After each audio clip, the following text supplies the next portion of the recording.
Hello everyone, I'm excited to be in front of you giving you some brief insights into a recent study that I conducted with my colleagues Dr. Christina Navarro of the University of Wisconsin-Whitewater and Dr. Quick Cooper, formerly the University of North Carolina at Chapel Hill, and now has taken a different professional trajectory doing some personal leadership development in his own business, talking with organizations and sports teams around the country.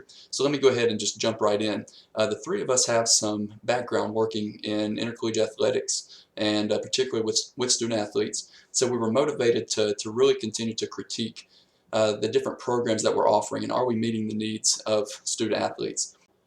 So we launched a mixed method study to gain insights into the most influential factors that went into a prospective student athlete's decision to attend the school that they chose. So we asked current athletes, and for this study we just looked at one football team at the Division I FBS level, and we asked them to recall back to whenever they were deciding which school to attend and to identify the most influential factors that went into making that decision.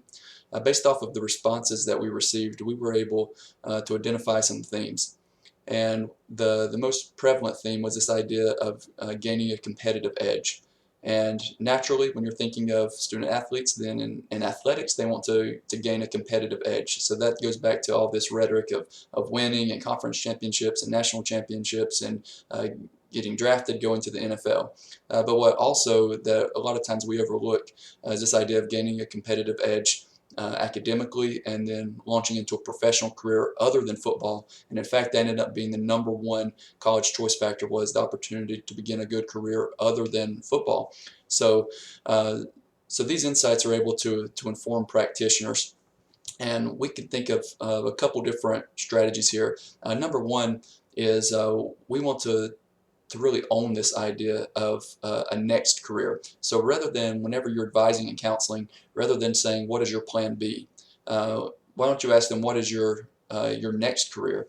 And so we want all of our athletes to be successful in whatever their aspirations are. So if that includes having a 15, 20-year career playing professionally and a voluntary retirement where they're able to hold a press conference and walk away, then that would be great. But now what are you going to do with the remaining 30, 40, 50 years of your life that you're going to be able to find fulfilling and be a productive member of society? And so that's really the type of mentality shift that we want to have is what is your next career going to be? And getting them to think about that now.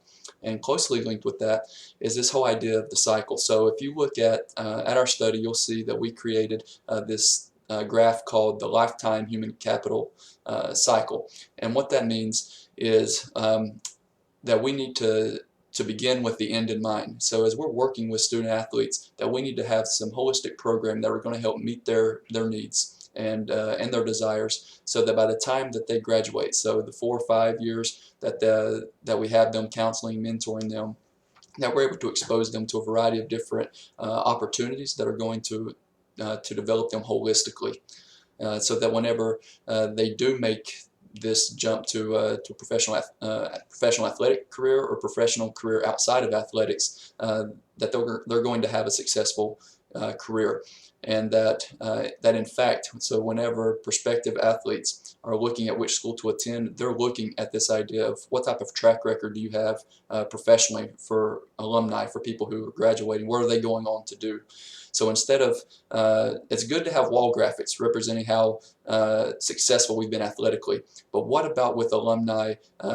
Instead of having wall graphics of catching touchdown passes, or having how many bowl games are winning, national championship trophies, what about wall graphics of successful alumni that we're able to show what they're doing professionally outside of athletics? And we've seen that, or we think that'll be a really successful marketing strategy in really trying to recruit athletes that are going to be the right fit for your program.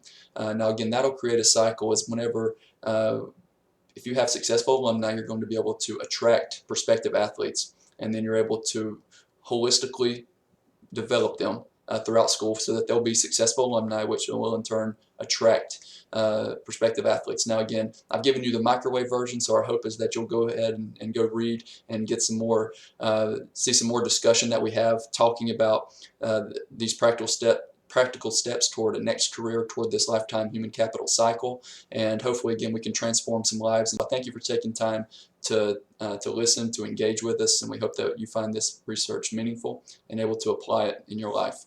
So thank you, peace and blessings to you.